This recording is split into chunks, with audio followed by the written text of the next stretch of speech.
নমস্কার, সেএম পডকাস্ট ক্লিপে আপনাদেরকে স্বাগতম। আমি অভিজ্ঞর মুখার, আর আমার সাথে আছে দুলাল কৃষ্ণ দাস।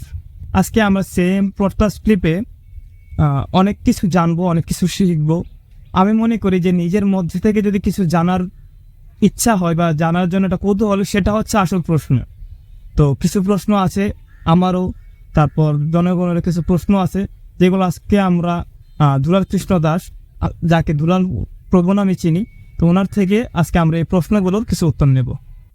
তখন কৃষ্ণ প্রভু কেমন আছে? কৃষ্ণ এই তো কৃষ্ণ যেমন ডাকছে। আচ্ছা প্রভু, অনেক কিছু আমাদের প্রশ্ন আছে যা আমাদের মনের মধ্যে হয়, আমাদের জানার কৌতূহল হয়। তারপর এই যে প্রশ্নগুলো এখানে আছে, সেই প্রশ্নগুলো হয়তো আপনারা আগে ফেস করেছেন, যেগুলো অনেকেই জানে না, অনেকেই সেটা বুঝতে পারে না।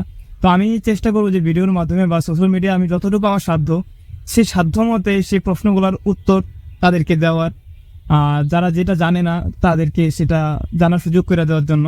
তো আশা করবো যে আপনি সবগুলো প্রশ্নের উত্তর দিবেন। চেষ্টা করবো দেওয়ার জন্য। আচ্ছা ঠিক আছে প্রভু। এটা অনেক মানুষই প্রশ্ন করে, যে প্রথমে বলে যে ইসকনরা তাদের মায়ের হাতে রান্না খায় না কেন? মানে আসলে কি রান্না খায় না, বা মানে এটা কি?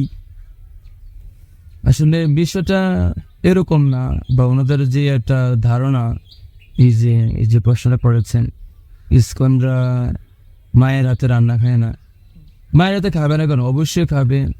কেননা শ্রীমদ্ ভগবদ গীতা বলা হয়েছে, পত্রম পুষ্পম ফলম তুয়ম জুমে ভক্তা প্রজস্বতি তদম ভক্ত ভরতম আসনামি প্রজতাত্মন। বলছে যে বিশুদ্ধ চিত্ত নিষ্কাম ভক্ত ভক্তি সহকারে আমাকে পত্র পুষ্প ফল জল অর্পণ করে, আমি তার সেই ভক্তিব্রত উপহার প্রীতি সহকারে গ্রহণ করি।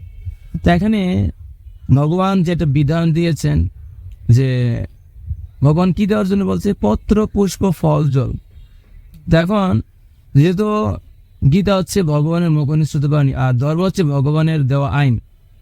শাস্ত্র বলে ধর্ম তো সাক্ষাৎ ভগবত প্রণীত, যা ভগবান প্রণয়ন করেছেন। তো এখন যে একটা সমাজে আমরা দেখি এরকম একটা বলে থাকে যে ইসকন ভক্তরা মায়েরা দেখায় না, তো কেন আসলে আমরা কেন খাবো না? যেমন আমাদের ইসকনের 4টা নীতি আছে। ইসকন আসলে একটা কি inter society for Krishna consciousness. এটা হচ্ছে আন্তর্জাতিক কৃষ্ণ ভাবনামৃত সংঘ, যেখানে কৃষ্ণ যে ভাবনা, হ্যাঁ, সেটার এখানে একটা সংঘ। তো যেখানে যেহেতু এটা কৃষ্ণ ভাবনামৃত সংঘ, তো এখানে ভগবান মানে আমরা যেহেতু এটা সঙ্গে আছি, তা এখানে কৃষ্ণকে নিয়ে কি হচ্ছে, মানে ভাবনার যে ইয়াটা, সেটা নিয়ে এখানে চর্চা হয়। কিভাবে আমরা কৃষ্ণকে জানবো, কিভাবে আমরা কৃষ্ণকে ভাববো। হ্যাঁ, যেহেতু আমরা সনাতন ধর্ম অবলম্বী, তো আমাদের এই ধর্ম 4টা নীতি আছে। সেটা হচ্ছে কি, যে মানে আমাদের যে 4টা আমিষ আহার বর্জন করা, দ্রুত ক্রীড়া বর্জন করা, নেশা বর্জন করা, অবৈধ সঙ্গ বর্জন করা। তা এখানে প্রথমে যে বিষয়টা হচ্ছে যে আমিষ আহার বর্জন করা। হ্যাঁ, তা এখন আমি যদি এই 4টি নিয়ম যথাযথ পালন করি, আমি না, যে কেউ, ইভেন এমনকি আমার মাও যদি এই 4টি নিয়ম যথাযথ পালন করে, আমি কোনো রকম আমিষ, হ্যাঁ, যদি উনি বর্জন করে, যে পুরো আমিষ আর গ্রহণ না করে, হ্যাঁ, আবার দুধ থেকে যদি না করে, নেশা যদি না করে, অবৈধ সঙ্গ যদি না করে, তাহলে অটোমেটিক এবং কলিযুগ যে যুগধর্ম হরিনাম সংকীর্তন, সেটা যদি উনি কি করে পালন করে, এবং আমাদের যে ফাস্টিং মানে উপবাসের যে বিষয় আছে, একাদশী থাকা, তাহলে দেখা যাবে কি অটোমেটিক আমরা অবশ্যই কি শুধু মা কেন, যে এই নিয়মগুলো পালন করবে, হ্যাঁ, আমাদের এই যে নীতিগুলা, হ্যাঁ, অবশ্যই আমরা তাড়াতে খাবো। মানে আপনি বোঝাতে চাচ্ছেন যে আপনারা যে ম্যানুয়াল মতে যেগুলো পালন করেন, সেই ম্যানুয়াল যদি আমি পালন করি, আমার হাতে রান্না আপনি খাবেন? হ্যাঁ, আমি এরকম আমাদের ম্যানুয়ালটা এরকম, এটা শাস্ত্রে বলা আছে। আর এটা হচ্ছে যে আমাদের এই যে আমাদের ধর্মের যে মূল ইয়াটা, যেমন 4টা স্তম্ভ আছে আমার ধর্মের, সত্য, শৌচ, দয়া, তপ। তো এখানে বলো, যদি আমি আমিষ আহার করি, তাহলে আমার ভিতরে দয়া নষ্ট হয়ে যাবে। যেরকম স্বাভাবিক, আমি যদি জীব হত্যা করে খাই, তাহলে জীব হত্যা করতে হলে আমার ভিতরে যে দয়াটা, একটা দয়াটা আমার থাকবে না। এবারে দ্রুত ক্রীড়া, আমি যদি দ্রুত ক্রীড়া করি, আমি তাস খেলি, পাশা খেলি, হ্যাঁ, তাস পাশা এরকম দাবা এগুলোতে খেললে, তাহলে আমার ভিতরে যে ইয়াটা সত্যতা থাকবে না। সত্যতা কি হয়ে যাবে? তো আমি তাস খেললে পাশ হয়ে যাবে, আমি মিথ্যার আশ্রয় নেবো, ঠিক আছে? তারপর কি সত্য নষ্ট হয়ে যাবে। তারপর হচ্ছে কি নেশা। আমি যদি কি করি, চা খাই, বিড়ি খাই, পান সিগারেট খাই, নেশা করলে আমি কি করতে পারবো না? তপস্যা নষ্ট। তখন তপস্যা নষ্ট, কারণ এই যে নেশা করবে ব্যক্তি তপস্যা করতে পারে না, হ্যাঁ, তাহলে তার ভিতরে তপস্যা নষ্ট হয়ে যাবে। এবার আমি যদি অবৈধ সঙ্গ করি, আমার যে শুদ্ধতা আছে সেই শুদ্ধতা কি হয়ে যাবে? নষ্ট হয়ে যাবে। তাহলে দেখা যাচ্ছে আমার ধর্মের যে 4টা স্তম্ভ, আমি যদি এগুলো করি তাহলে কি হবে? স্তম্ভগুলো কি হয়ে যাচ্ছে? নষ্ট। যেখানে আমার ধর্মটা আর টিকে থাকছে না। তো সেই জন্য যে হোক, হ্যাঁ, সে যে হোক, যে শুধু আমরা না, আমাদের ম্যানুয়াল তা না। আপনি বলছেন ম্যানুয়াল না, এটা ধর্মের 4টা স্তম্ভ। যে এইগুলো গ্রহণ করবে সে অটোমেটিক 4টা, সেই ধর্ম কি করবে? স্তম্ভগুলো অটোমেটিক নষ্ট হয়ে যাবে। তো সেই জন্য যেই এই 4টি যত পালন করবে এবং জগত হরিনাম সংকীর্তন করবে, আমাদের যে ফাস্টিং উপবাস থাকা এবং যেগুলি পালন করবে, হ্যাঁ, অটোমেটিক অবশ্যই করতে আমরা অবশ্যই করবে। আচ্ছা, এটা আছে। তার মানে মানুষের যে ধারণা যে কেন তাদের মায়ের হাতে রান্না খায় না, আসলে আমি যদি বলি, অনেকে দেখবেন যে প্রসাদ বুঝি আছে, তারা অল ফ্যামিলি নিরামিষ খায়। ওনারা যা যা বলছে এইগুলো পালন করে, তাদের মায়ের হাতে রান্নাও খায়, তার বউর হাতে রান্নাও খায়, এবং ইভেন যদি তার মেয়ে ওই মতে চলে, উনি যদি রান্না করে, ওই বাচ্চা যদি রান্না করে, উনি খায়। মানে তফাৎটা হচ্ছে কোন ধরনের, যে আমাদের গীতা বা আমাদের কৃষ্ণ ভগবান যেভাবে আমাদেরকে চলতে বলছে, ওইভাবে ওই মোতাবেক যদি আমরা চলি, তুই রান্না করে আপনি খাবেন, তারপর আপনি যদি রান্না করে আমি খেতে পারবো, এটা কোনো সমস্যা নাই। না, আচ্ছা, আর আরেকটা বলে এই যে ইসকন যারা আছে তারা নাকি বিয়ে করতে পারে না, এটা আসলে কতটুকু সত্য আপনি জিনিস জানে না, না জেনেও কিন্তু একটা দেখা গেছে এটা ভুল ধারণা নিয়ে থাকে। তো সেই ধারণাগুলাই আপনার থেকে আমি ক্লিয়ার করে নিই। না, আসলে আপনি যে প্রশ্ন করছেন যে ইসকন ভক্তরা বিয়ে করে না, না এটা যেমন আমাদের কি আছে যে শিল প্রভুপাদ, যে আমাদের এই ইসকনের যিনি প্রতিষ্ঠাতা আচার্য, উনি আমাদের উনি কি করেছেন? উনি কিন্তু বিবাহ করতে না করেন, এবং ইভেন গীতা শাস্ত্র কথা বলে না, বলছে যে 4টা ধর্ম 4টা আশ্রম আছে আমাদের। ঠিকই যে ভগবান কি করেছেন? যে গুণকর্ম বিভাগ আছে। ভগবান নিজে বলছেন যে চতুর্বর্ণময় সিস্টেম গুণকর্ম বিভাগ আছে। আমি 4টি বর্ণ এবং আশ্রম সৃষ্টি করেছি গুণ এবং কর্ম অনুসারে। তো যেহেতু গুণ এবং কর্ম অনুসারে কি করে সৃষ্টি করেছি, তো স্বাভাবিক যে যার যার গুণ অনুসারে সে আশ্রমে থাকবে। যেমন আমাদের 4টা আশ্রম কি? ব্রহ্মচর্য, গার্হস্থ, বানপ্রস্থ, সন্ন্যাস। হ্যাঁ, এইরকম 4টা আশ্রম। আর 4টা বর্ণ, 4টা আশ্রম, 4টা বর্ণ কি? ব্রাহ্মণ, ক্ষত্রিয়, বৈশ্য, শূদ্র। তো ব্রাহ্মণ হচ্ছে কি? যিনি পঠন পাঠন যাজন এগুলি করবেন, হ্যাঁ। আর ক্ষত্রিয় উনি কি করবেন? প্রতিরক্ষা করবেন, দেশকে সুরক্ষা, প্রজাদেরকে সুরক্ষা প্রদান করবেন, যিনি ক্ষত্রিয়। আর বৈশ্য কি করবে? হ্যাঁ, বৈশ্য উনি ব্যবসা বাণিজ্য, গো রক্ষা, কৃষি বাণিজ্য। আর শূদ্র উপর 3 সেবা করবে। এখন বলা হচ্ছে যে ইসকন ভক্তরা বিয়ে করতে পারে না। না, এটা হচ্ছে কি যে আমরা একটা রেঞ্জ ধরি, 1 থেকে 25 বছর হচ্ছে ব্রহ্মচর্য। সে এই 1 থেকে 25 কি করছে? ব্রহ্মচর্য ব্রত পালন করবে, হ্যাঁ। এবং 26 থেকে 50 হচ্ছে গার্হস্থ আশ্রম। সে যদি ব্রহ্মচর্য ব্রত পালন করে, সে যদি ব্রহ্মচর্য আশ্রম না দিয়ে যদি গার্হস্থ যেতে চান, সে গার্হস্থ আশ্রমে যাবে। আর 51 থেকে 75 হচ্ছে কি আপনার এই বানপ্রস্থ। আর 76 থেকে 100 হচ্ছে সন্ন্যাস। এখন যে বলে যে ইসকন ভক্তরা বিয়ে করতে পারে না, না, এখানে সে যদি চায় যে না আমি ব্রহ্মচর্য আশ্রমে থেকে আমি গার্হস্থ আশ্রমে যাবো, সে অবশ্যই গার্হস্থ আশ্রমে যেতে পারে। এটা যার যার কি নির্ভর করে, এই বিষয়টা নির্ভর করে যার যার সে কতটুকু তার নিজের ইন্দ্রিয়গুলো কন্ট্রোল করতে পেরেছে, কতটুকু সে সে নিজেকে সহযোগ করতে পেরেছে। কারণ সে যদি একটা সময় দেখেছে, প্রথমে সে ব্রহ্মশ্রী আশ্রম থাকলো, ব্রহ্মশ্রী আশ্রম থাকার পরে সে যদি দেখে যে না আমি আর এই ব্রহ্মাবস্থা থাকতে পারতেছি না, বা আমার দ্বারা সম্ভব না, হ্যাঁ, আমি নিজেকে আর সহযোগ করতে পারতেছি না, ঠিক ওই মুহূর্তে সে কি করতে পারবে? সে গার্হস্থ আশ্রমে যেতে পারবে। ঠিক আছে, এটা নির্ভর করে যার ইন্দ্র ক্ষমতা, সে কতটুকু সংহত করতে পেরেছে, তাই ইন্দ্র কত নিয়ন্ত্রণ করতে পেরেছে। হ্যাঁ, প্রভুপাদ বা শাস্ত্রে কোথাও উল্লেখ করে না যে তুমি বিয়ে করতে পারবে না।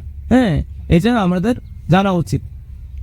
অনেক সুন্দর বলেছেন গুরু। আসলে অনেক মানুষ এটা মনে করে যে ইসকনরা তো ব্রহ্মচর্য পালন করছে, তারা গৃহত্যাগ করছে, তারা আর কোনোদিন বিয়ে করতে পারবে না। আসলে এটা না, মানে বিয়ে করতে পারবে, আপনি করতে পারবে। আপনি যে বয়সে গ্যাপ আমাদের বুঝিয়েছেন, তা আমরা অনেক কিছু বুঝতে পারছি।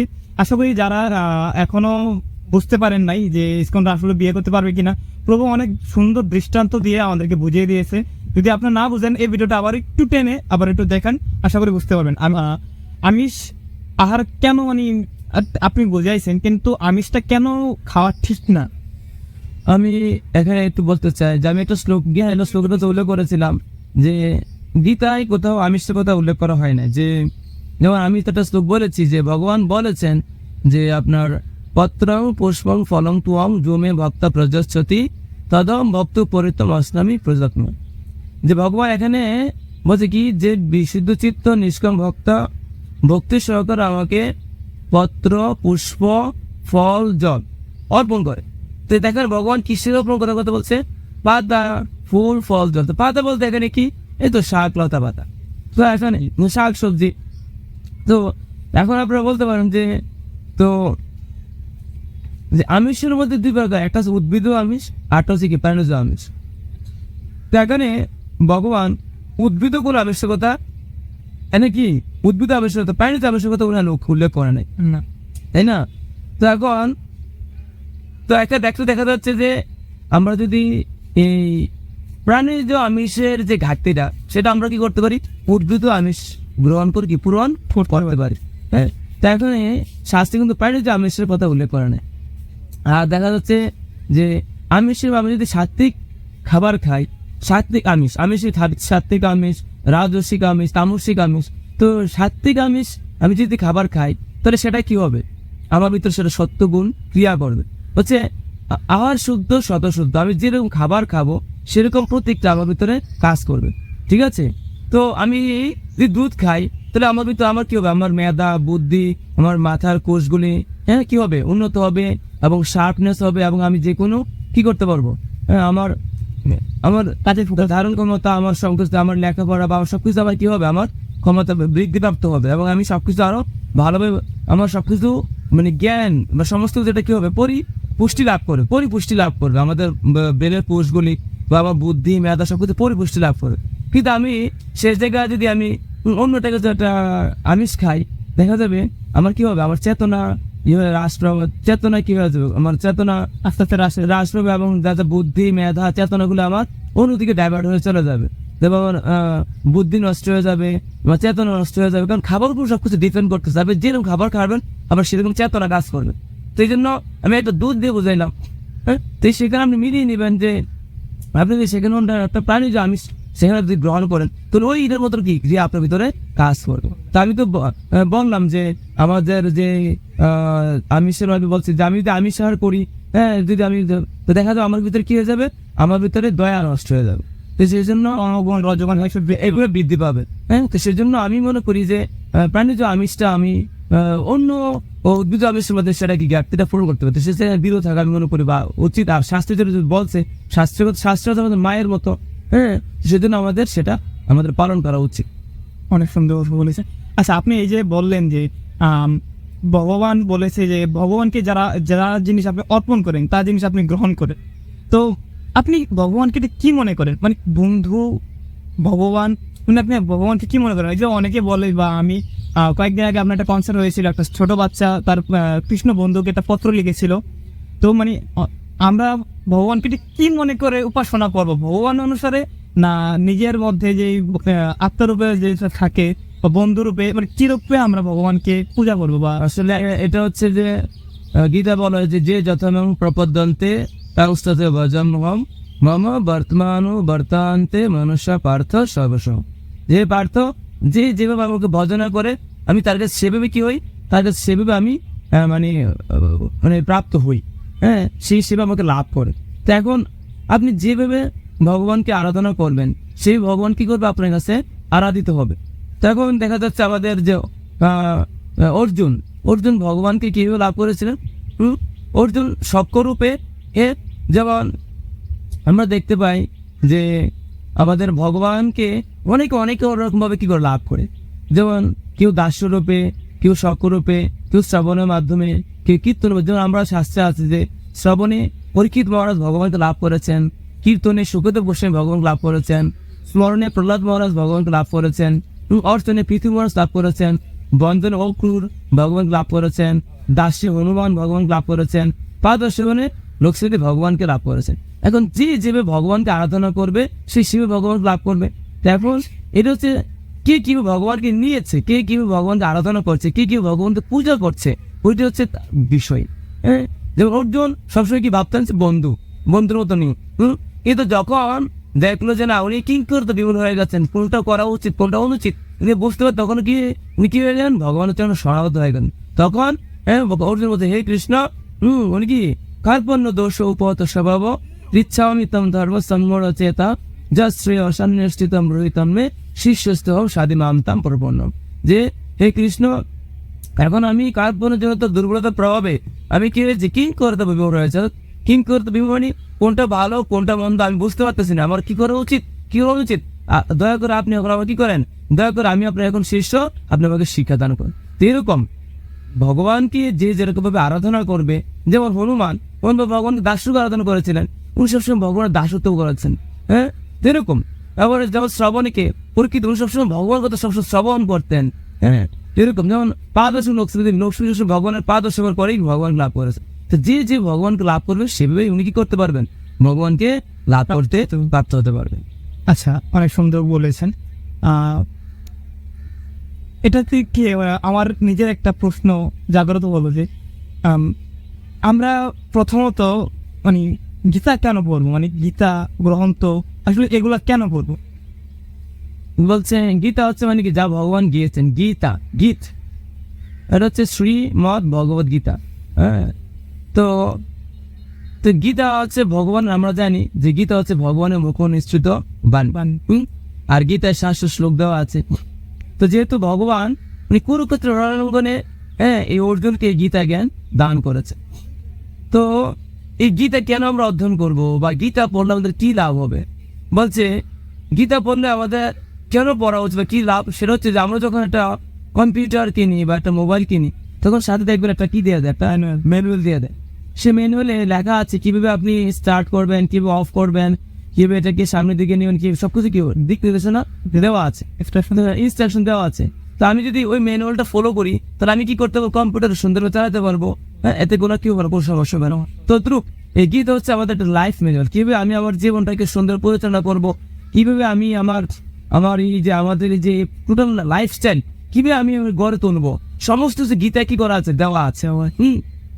সেই জন্য এই গীতা আমি যদি অধ্যয়ন করি তাহলে আমি জীবনটাকে আমি কি করতে পারবো, সুন্দরভাবে গঠন করি, যেরকম একটা কম্পিউটার বা মোবাইলটা আমরা পরিচালনা করি। সেই জন্য এই গীতাটা হচ্ছে একটা ম্যানুয়ালের মতো, আমাদের লাইফস্টাইল জীবন নির্দেশিকার মতন।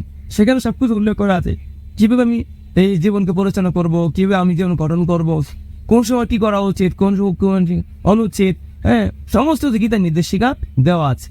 আমি যদি বলি যে আপনারা কিন্তু ডাইরেক্ট ভগবানের স্মরণে আছেন, ভগবান পূজা করেন। হ্যাঁ, ভগবান যে যে ইনস্ট্রাকশন দিচ্ছেন সেই ইনস্ট্রাকশনে আপনারা চলেন। তো যারা আশ্রিত আছে, যারা গুরু ধরছে, গুরু দীক্ষিত আছে, তো তারা গুরু যেভাবে বলে আমরা শিষ্যরা সেভাবে চলি। আসলে এটা বেশি লাভদায়ক নাকি ডাইরেক্ট ভগবানের পূজাটা করা বেশি লাভদায়ক?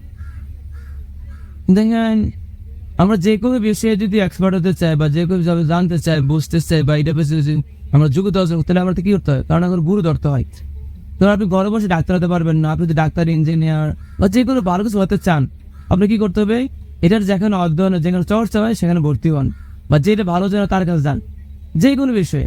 তো তদ্রুপ আপনি নিজে কখনো ডাক্তার, ইঞ্জিনিয়ার বা একজন কলেজের প্রফেসর হতে পারবেন, কখনো হতে পারবেন। আপনাকে কি করতে হবে, স্কুল কলেজে আপনাকে পড়াশোনা করতে হবে এবং সেখান থেকে সার্টিফিকেট অর্জন করে পরীক্ষার মধ্যে যোগ্যতা অর্জন করে আপনি কি করতে হবে, একজন ডাক্তার সেই বিষয়ে ডাক্তার বিষয়ে লেখাপড়া করে যোগ্যতা অর্জন করে আপনি কি ডাক্তার হতে হবে।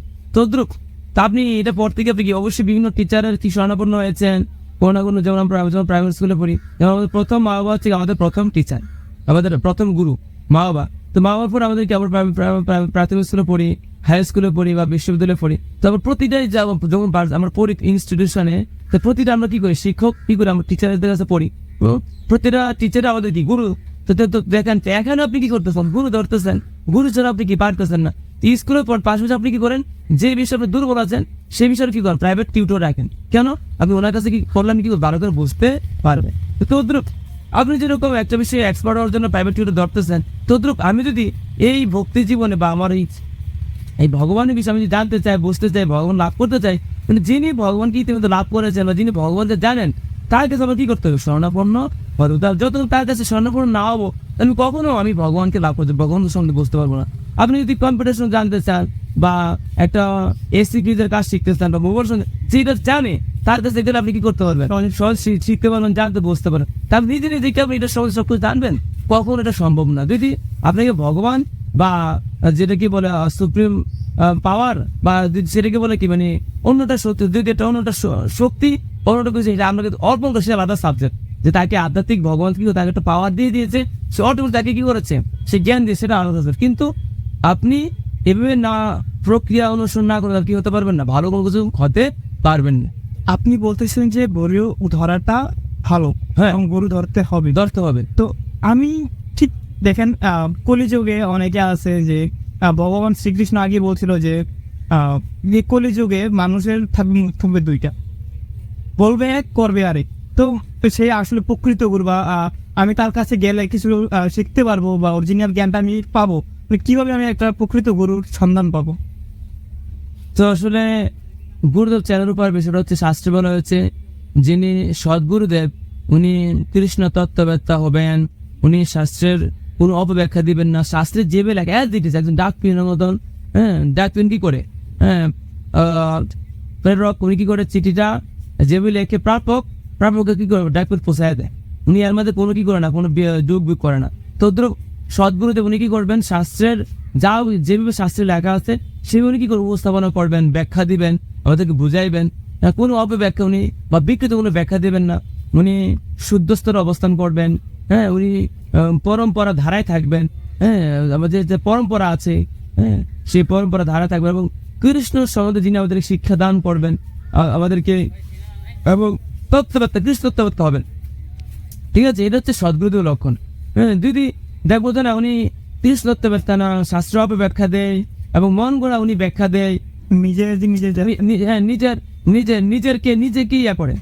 উনি ভগবানকে প্রতিষ্ঠা থাকা যেখানে উনি ভগবানকে প্রতিষ্ঠা করবে সেখানে নিজেকে কি করে প্রতিষ্ঠা করে বা নিজের ইয়াটাকে উনি চাপিয়ে দিচ্ছে, নিজের মতটাকে চাপিয়ে দিচ্ছে।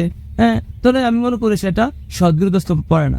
হ্যাঁ, নিজের আত্মসিদ্ধি হ্যাঁ লাভ করার জন্য সদ্গুরু যিনি হবেন, যিনি এই যে আমি এই যে মানে এই নীতিগুলা যার মধ্যে থাকবে। হ্যাঁ, উনি কখনো শাস্ত্র অপব্যাখ্যা দিবেন না এবং পরম্পরা ধারা থাকবেন এবং উনি শুদ্ধ সাত্বিক স্তরে থাকবেন, মন করা কোনো ব্যাখ্যা দিবেন না। হ্যাঁ, তো এটা হচ্ছে একটা সদ্গুরুদেবের লক্ষণ। অনেক আমিও গুরু ধরলে আপনি যেটা যেটা বলছেন, আসলে আমার জন্য এটা অনেক উপকারী। যারা তো ধরছেই, যারা ধরবে তাদের এটা চিন্তা করা দরকার। আমাদের শরীরে যেমন 5টা জ্ঞানেন্দ্রিয় আর 5টা কর্মেন্দ্রিয় আছে।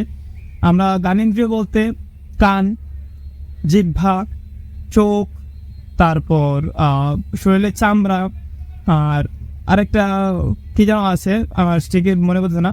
তো এই 5টা জিনিস দিয়ে আমরা বুঝতে, ত্বক, জিহ্বা, হ্যাঁ এই ত্বক, এটা ত্বক, স্পর্শে আমরা এটা দিয়ে বুঝতে পারি যে কোনটা আসলে আমাদের জন্য ভালো, কোনটা আসলে মঙ্গল, কোনটাকে আমরা সেটা বুঝতে পারি।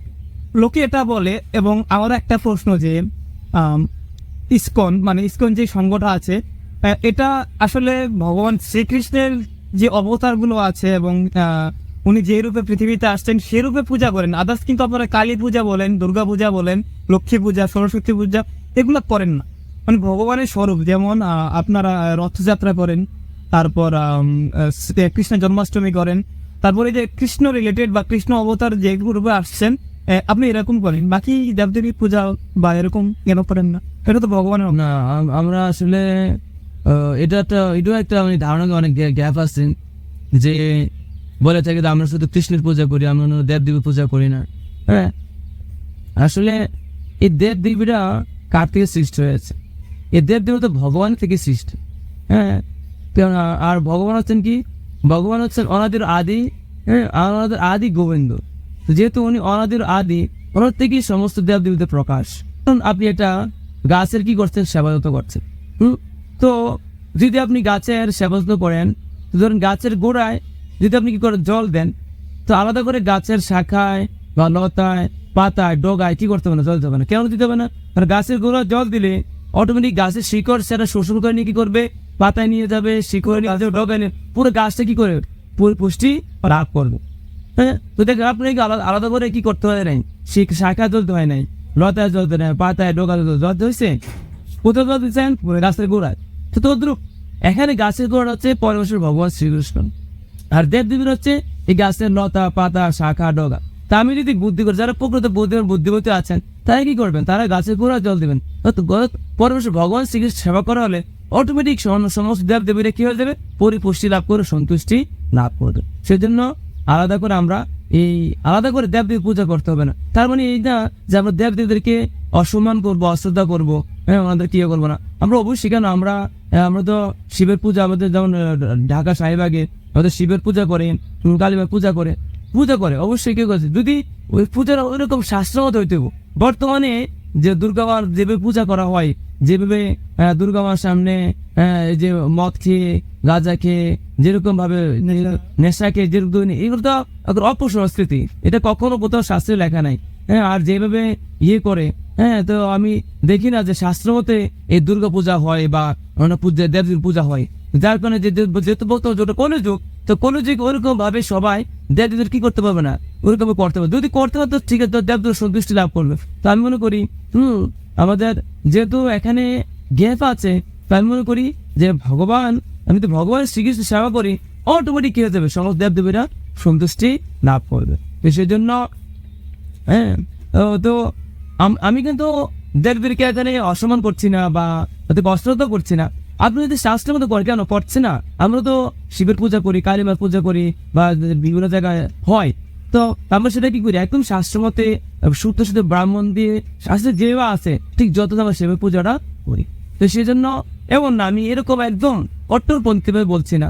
হ্যাঁ, আমি বলছি যে যেন যে প্রয়োজনীয় শাস্ত্র মতে এবং যেভাবে সেভাবে করে, কিন্তু বর্তমানে যেভাবে দেখা যাচ্ছে সেটা আসলে প্রকৃত পূজা, দেব পূজা করা হচ্ছে না। এতে করে ওনাকে আরো অবজ্ঞা করা হচ্ছে, ওনাকে ওনার সামনে যে জন্য করা হয়, ওনাকে কি করা হচ্ছে, অসম্মান করা হচ্ছে আমি মনে করি।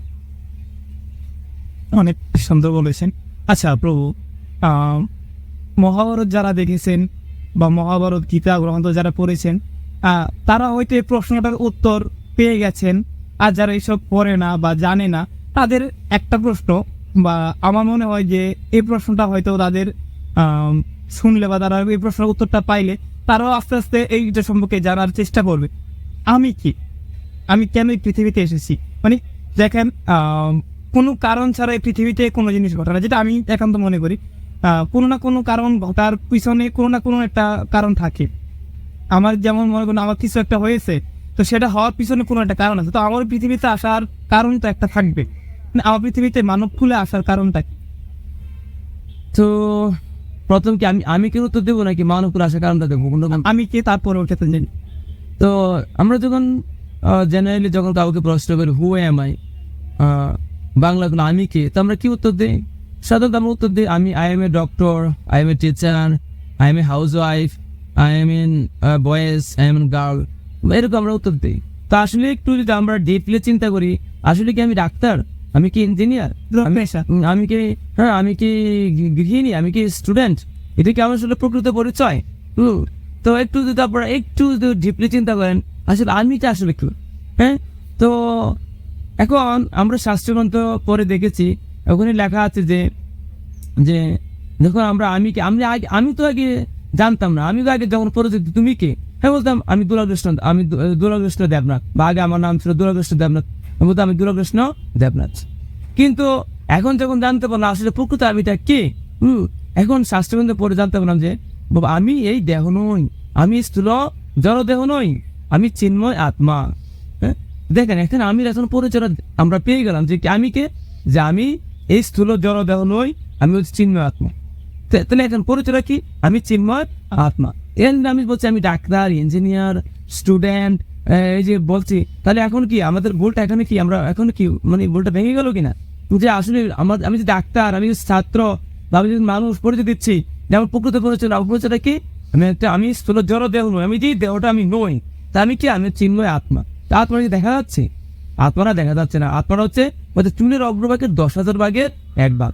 বলছে এই আত্মাটা এতই সূক্ষ্ম বিষয় যে এটাকে অনুবীক্ষণ যন্ত্র সাহায্যে তাকে কি করে দেখা এবং এই কোনো চক্ষু যন্ত্র দেখা তাকে যাবে না, দর্শন করা এখনো কোনো এরকম যন্ত্র বার হয় না যে আমরা আত্মাটা দেখতে পারবো।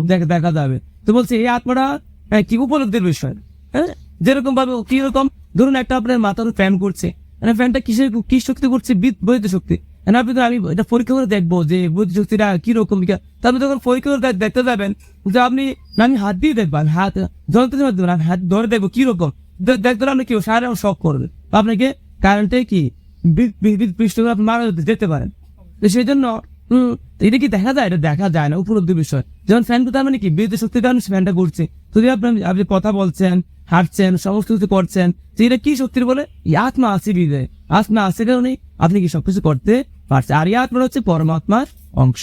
তো সেই জন্য আত্মা যতক্ষণ কি থাকবে দেহে থাকবে ততক্ষণ আপনি সচল, হ্যাঁ, বা সজীব। আর যে মতো আত্মা চলে যাবে তখন আপনি নির্জীব হয়ে যাবে। তো সেই জন্য আমাদের প্রকৃত পরিচয় হচ্ছে যে আমি স্থূল জড় দেহ নই, হ্যাঁ, আমি চিন্ময় আত্মা। আমরা পৃথিবীতে কেন আসি? তো আসলে আমরা পৃথিবীতে কেন এসেছি, কেননা এই পৃথিবীটা হচ্ছে একটা কি বলছে, এই জড়জগৎ হচ্ছে কি দুঃখালয় অশাশ্বতম। এই জগৎটা হচ্ছে দুঃখের আলয় এবং অশাশ্বতম, হ্যাঁ। তো যেহেতু এখানে দুঃখের আলয়, তো দেখা সুখ আশা করা যায় না। তো কেন আমরা এই দুঃখের আলয় আসলাম? তো বলছে হ্যাঁ, তো যেমন আর বলছে এই জগৎটাকে জেলখানার সাথে তুলনা করা হয়েছে। কিসের তুলনা করা হয়েছে? তার জেলখানার সাথে তুলনা করা হয়েছে, হ্যাঁ। তো জেলখানা কে থাকে? কয়েক দিনে থাকে যারা পাপ করে, যারা অপরাধ করে। যেরকম আমরা দেশে দেখি আমাদের বিভিন্ন জেলখানা আছে। তো জেলখানা কারা যায়? যারা বিভিন্ন অপরাধমূলক, হ্যাঁ, কাজ করে, বা যারা সন্ত্রাসী, হ্যাঁ, যারা পাপী আছে, তারা কোথায় যায়? জেলখানা দেয়। তো তাহলে আমরা যেহেতু এই জগৎটা তো জেলখানা, তাহলে আমরা কি অপরাধ করেছি, কি পাপ করেছি যে আমাদের এই জগৎ আসছিল? তো বলছে আমাদের অপরাধটা হচ্ছে আমরা তো অমৃতস্ব পুত্র, আমরা ছিলাম ভগবত ধামে গোলক বৃন্দাবন। তো সেখান থেকে কেন আমরা এখানে আসলাম? তো বলছে সেখান থেকে আসা একটা কারণ, আমরা যখন ভগবত ধামে ছিলাম তখন গোলক বৃন্দাবন কে থাকে? স্বয়ং কৃষ্ণ ওখানে বিরাজ করেন। তো কৃষ্ণ যেহেতু উনি স্বয়ং বিরাজ করেন, তো এখানে সবাই কৃষ্ণ কি করে? সেবা পূজা করে, কৃষ্ণকে মালা পড়ায়, কৃষ্ণের গুণ কীর্তন করে, কৃষ্ণের প্রশংসা করে, সবসময় কৃষ্ণ যে থাকে। তো এইভাবে আমরা যখন দেখি সবাই খালি কৃষ্ণের পূজা করে, কৃষ্ণের মালা পড়ায়, কৃষ্ণের সবকিছু করে। হ্যাঁ, আমি তো একদিন আমার তো কেউ গুণ কীর্তন করে না, বা আমার তো কেউ মালা পড়ে না, বা আমার কেউ কোনো কি করে না। তো যার কারণে যখন এরকম ভগবানের মতন আমার ফিল হয়েছে, মানে ভোগ করার বাসনা হয়েছে, বা ভগবান তো ভগবান তো ভোগ করে না, আমরা হচ্ছে ভোগ্য। আমরা হচ্ছে কি বলছে ভগবান হচ্ছে কি, যেমন আমরা ভগবানকে সেবা করব, উনি আমাদের দিয়ে সেবা লাভ করবে। তো যেখানে আমরা যদি ভগবানের সেবা পাওয়ার আশা করি, ভগবান এরকম পূজা পাওয়ার আশা করি, তো ভগবান যখন আমাদের এরকম মনোবৃত্ত হয়েছে যে আমাকেও কি করবে, আমি যখন এরকম ভগবানের সেবা পেতে পারতাম, আমার যদি এরকম পূজা করতে, আমি যখন এরকম ভগবান তো আমার কি হয়েছে, এইরকম বাসনা আমার ভিতরে জাগ্রত হয়েছে, তো তখনই হ্যাঁ, তখন বাবু ঠিক আছে তথাস্তু, তুমি কি করো, ঠিক আছে, তবে এখানে না, কারণ এখানে তো কোথায়? মর্তলোকে, সেখানে কি তুমি কি তোমার এই মনোবাসনা পূর্ণ, যাতে এই অপরাধের কারণে আমরা এই মর্তলোকে এসে পড়ে গিয়েছি। মানে আপনি বলতে যাচ্ছেন যে আমাদের নিজের তমগুণের কারণে, অহংকারের কারণে আমরা ভগবানের মতন যে বাসনা সেটা জাগ্রত, ভগবান হওয়ার কারণে আমরা এখানে ভগবান না, ভগবান যেরকম সেবা পাচ্ছে, ভগবানের সব পূজা করছে, আরাধনা করছে, ভগবানকে সবকিছু করছে, সবকিছু ভগবান কেন্দ্র করে, সবকিছু কৃষ্ণকে কেন্দ্র সবকিছু করছে। তো এরকম কৃষ্ণের মতো আমাদেরও কি হয়েছে বাসনা সৃষ্টি, জানিও কৃষ্ণ হবো, আমি কৃষ্ণ বলতাম, কৃষ্ণ আমি যদি এরকম যেতে পারতাম, সে বলতে পাইতে পারতাম, বা আমাদের এরকম ইয়ে করতো, হ্যাঁ, এরকম বাসনার জায়গাতেই পাওয়ার লোভে আমরা যে লোভটা করছি, এটা কারণে আমি বলছি যে ঠিক আছে তুমি মর্তুল্লাকে যাও, ওখানে গিয়ে তুমি এরকম এখন আমার যে বলে না এটা আমার ঘর, সে আমার স্ত্রী, আমি সে আমার স্ত্রী, আমার কি করে, আমার আনুগত থাকে না, আমার ছেলেমেয়েরা আমার আনুগত, আমি যেটা বলি আমি এই ঘরে গৃহী, আমি গৃহকর্তা, এরকম কি আমার হাতে সব চলবে, আমার সবকিছু চলবে, এটা আমার রাজ্য, আমার নির্দেশনা, আমার ইয়েতে সবকিছু চলবে। কিন্তু এটা তো গোলক দেহ করা যাবে না, না ওখানে তো সবকিছু কৃষ্ণ নির্দেশনা সবকিছু হবে। আচ্ছা প্রভু, আরেকটা জিনিস বলি বুঝি, তো মানুষ বলে যে এটা তোমার ভাগ্যের কারণে হয়েছে, বা এটা তোমার কর্মফল।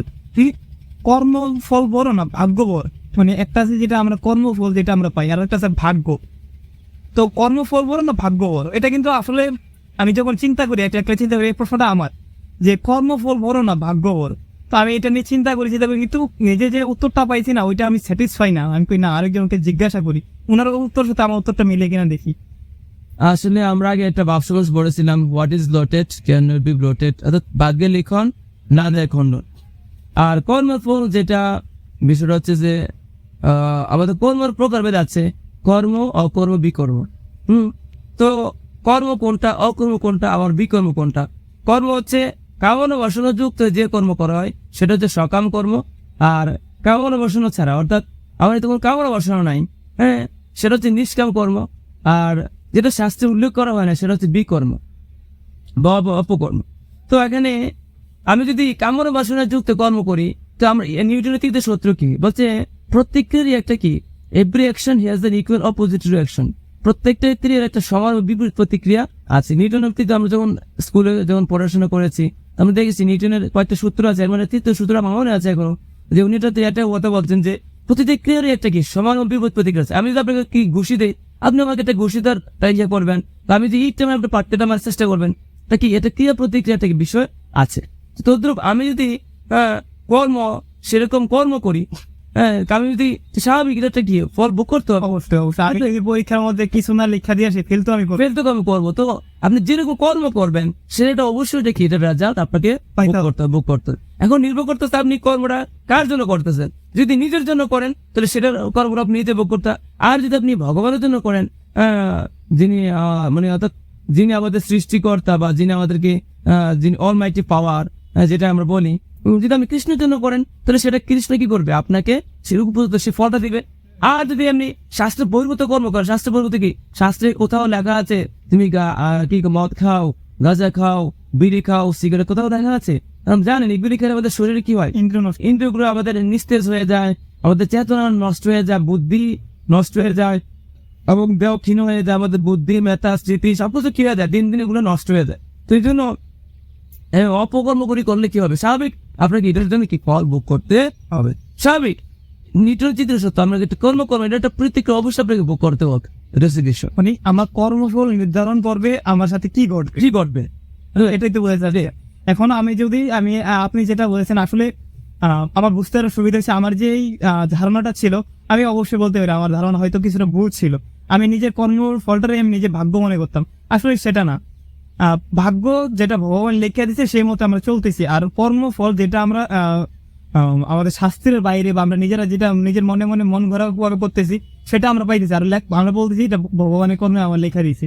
আর ভাগ্যের যে বিষয়টা সেটা হচ্ছে যে বলে না তার ভাগ্যে ছিল, আসলে ভাগ্য বিষয়টা এটা আসলে নির্ভর করে পূর্বকৃত কর্ম বলে বিষয় আছে, বা আপনি তো যদি এই জন্ম দেখতেছেন আপনার পূর্বজন্মের যে বিষয়গুলি আপনি যে আরো যেগুলো যুক্ত হয়ে আছে না, তো এরকম আরেকটা বিষয় যে না তার ভাগ্য আছে সে কি হবে, সে মহাপুরোহিত হবে, তার ভাগ্য আছে সে হবে, সেটাও আপনি পূর্বজন ভালো কিছু করছেন বিধে আজকে আপনি এটা আসছে, হ্যাঁ ফলটা আসতেছে। অর্থাৎ ওই যে মানে চিত্রগত আপনি সবকিছু করতেছে, যখন মনে করেন আপনি যখন পাপ করলে যখন বিচার হবে, তো যখন বিচার করে তো আপনাকে কি করবে, যখন তার পাপের ফলটা ভারী হবে তখন তাকে নরক দিবে, আর যখন তার পুণ্যের ফল তাকে স্বর্গে দিবে, আর যখন থেকে না তার পাপ হতে সে আরো শুদ্ধ আরো বিশুদ্ধ কর্ম করেছে তখন তাকে ঊর্ধ্বলোকে নিয়ে যায়।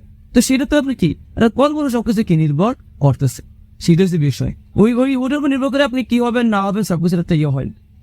আচ্ছা, তো আমি আরেকটা বলি যে আমি সবকিছু জানার আগে যে পাপগুলা করছি, মানে আমার জানা হোক অজানা হোক যে পাপগুলা করছি, এখন আমার মনে হচ্ছে না ওই কাজটা ওই ঘরে চুরি করাটা ঠিক হয় নাই, এটা অধর্ম। তো আমি যে চুরিটা করছি ওইটা শাস্তি আমাকে পাইতে হবে, মানে ওইটা তো বাদ দেওয়া যাবে না নাকি? না, বাদ দেওয়ার কোনো প্রসেস আছে? না কর্মফল তো ভোগ করতে হবে, কর্মফল ভোগ করতে হবে। বলছে প্রারব্ধ অপ্রারব্ধ কূট বীজ ফলনমুখ, কয়টা ভাবে থাকে, প্রারব্ধ অপ্রারব্ধ কূট বীজ ফলন, 5 ভাবে এটা ক্রিয়া করে, ঠিক আছে? তো এই জন্য প্রারব্ধ মানে কি যেটা ভোগ করতেছে এখন আমরা, আর অপ্রারব্ধ হচ্ছে এখনো ভোগ হয় নাই, জমা হয়ে আছে, আর কূট মানে এটা কূট এখন রয়ে গেছে, আর বীজ সেই মানে এটা এখানে বীজ হয়েছে, মানে এটা কর্ম করছে এটা বীজ হয়ে গেছে, এখন বীজ হবে। আর ফলমুখ এখন এটা ফল মানে এটা ফল মানে ফল হবে, ফলমুখ মানে ফল তো চলেছে। এরকম এই কর্মটা আপনার 5টা ভাবে কাজ করে। বুঝছি। আচ্ছা, এখন তো আমার অনুশোচনা হচ্ছে যে আসলে কাজটা আমার ঠিক হয় না, ভগবানের কাছে বারবার ক্ষমা চাইতেছি যে ভগবান আমার যেটা করা হয়েছে আমি তখন আবেগে বেড়ে ফেলছি বা আমার ভুলবশত কাজটা হয়ে গেছে, তুমি এখন আমাকে ক্ষমা করে দাও। আমি সেটার জন্য অনেক অনুশোচনা বা অনুতপ্ত হচ্ছি। হ্যাঁ, তো ওইটা কি ভগবান আমি যেটা বুঝি যে ভগবানের কাছে যদি তুমি এক মনে সেটা ক্ষমা চাও, তোমার যে জায়গায় হাতটা কাটবে না, কিন্তু আঙুলটা কাটবে। মানে এটা কি মানে হ্যাঁ এটা সম্ভব? এটা হ্যাঁ অবশ্যই। যখন আমি একটা খারাপ কর্ম করার পর যখন আমার ভিতরে অনুশোচনা আসবে, অনুতপ্ততা আসবে যে না আসলে এই কর্ম না করা নয়, তো আমি তো যদি ভগবানের কাছে ক্ষমা চাই বা যার কাছে কোথায় কাছে ক্ষমা চাই, তো দেখা যাবে কি আমার লঘু মানে গুরু পাবে থেকে কি হবে, লঘু পাপ হবে। যেখানে বেশি কিছু হয়তো পথে সেখানে একটু সামান্য দিয়ে সেটা কেটে বাট হবে হবে হবে না যে এটা না না, হবেই। হবে। যে জায়গায় তুমি বেশি পাইতে সেই জায়গায় একটু কম পাইবে, কম পাবে আর কি। তো পাইতে তোমাকে হবে। পাইতে হবে না, এটা ভোগ করতে হবে না। আচ্ছা, তো আরেকটা বলে যে আপনি বলছেন যে শুদ্ধ কর্ম করলে এটা উপরের লেভেলের একটা যায়, সর্বোচ্চ তো আমরা যেটা জানি বা আমি যেটা পড়ছি বইগুলো শুদ্ধ কর্মটা হচ্ছে যে মানে একটা হচ্ছে পাপ কর্ম, একটা হচ্ছে পুণ্য কর্ম। পাপ কর্ম করে যেমন মিথ্যা বলা মহাপাপ, বা চুরি করা মহাপাপ, বা ডাকাতি করা, চুরি করা, সন্ত্রাসী করা, এগুলো পাপে পড়তেছে। আর আমি আর যদি কি করলাম, যারা শীতে কষ্ট তাদেরকে আমি তাদেরকে কাপড় দিলাম, যারা খেতে পাচ্ছে তাদেরকে আমি অন্ন দিলাম, বস্ত্র দিলাম, যারা থাকতে পারতেছে না তাদের গাছ তাদেরকে আমি বাড়ি দিলাম, এগুলো হচ্ছে পুণ্য কর্ম।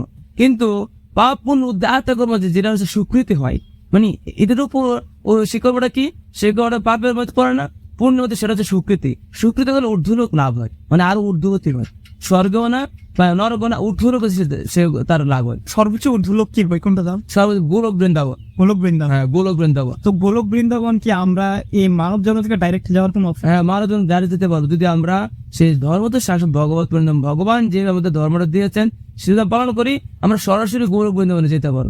আমরা মনে করেন আজকে যারা যারা পডকাস্টটা দেখতেছে, তো তাদেরকে আছে বলি যে যারা আগে এটা দেখতেছে, তারা আগে যে পাপগুলা করছে, এখন থেকে যদি সে ভালো হতে চায় বা এখন গীতা গ্রহণ তো পড়ে সে যদি ওই জায়গায় যাইতে চায়, যে পাপগুলো আছে ওইগুলো তো খণ্ডন করা সম্ভব না, তো পরিপূর্ণ করে ওই এটাকে মাইনাস করে ওটা থেকে ওইখানে যাইতে পারবে।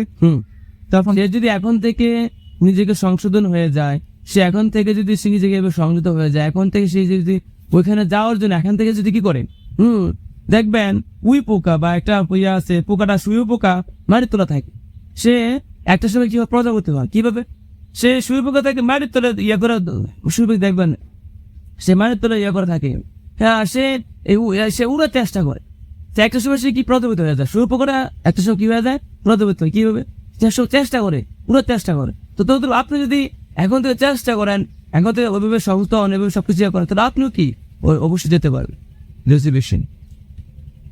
মানে আমাদের জ্ঞান লাভ করার জন্য পৃথিবীতে অনেক জিনিস আছে, যদি আমরা বুঝতে পারি, শিখতে পারি, উপলব্ধি করতে পারি।